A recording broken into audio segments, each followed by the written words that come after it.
রাশিয়ার পূর্ব উপকূলের কামচাটকা উপদ্বীপে অনুভূত হয়েছে 8.7 মাত্রার শক্তিশালী ভূমিকম্প।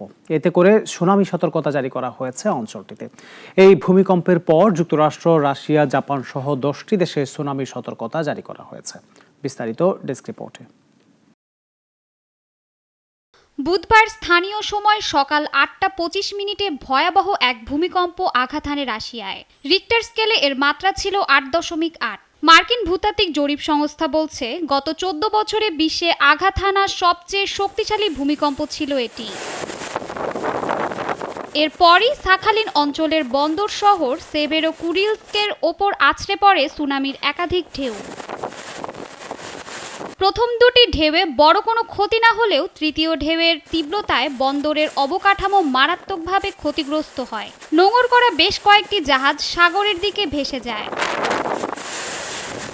রুশ জরুরি বিষয়ক মন্ত্রণালয় জানিয়েছে, সেভেরোকুরিলস্কের আলাইদ মাছ প্রক্রিয়াজাতকরণ কারখানা প্লাবিত হয়েছে, তবে কর্মীদের দ্রুত সরিয়ে নেওয়া হয়েছে।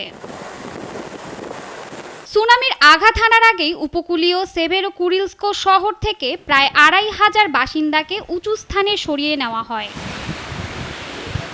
তাৎক্ষণিকভাবে বড় কোনো প্রাণহানি বা বড় ধরনের ক্ষয়ক্ষতির খবর না পাওয়া গেলেও রাশিয়ার সাখালিন অঞ্চলের উত্তর কুরিল দ্বীপপুঞ্জে জরুরি অবস্থা ঘোষণা করা হয়েছে।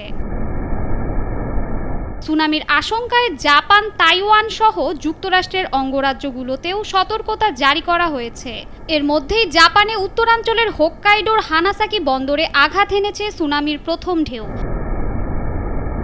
জনগণকে নদী, সমুদ্রতীর ও জলাশয়ের আশপাশ থেকে দূরে থাকার পরামর্শ দেওয়া হয়েছে।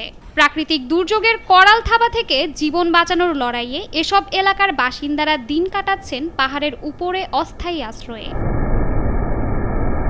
শাশ্বতী সরকার, নাগরিক।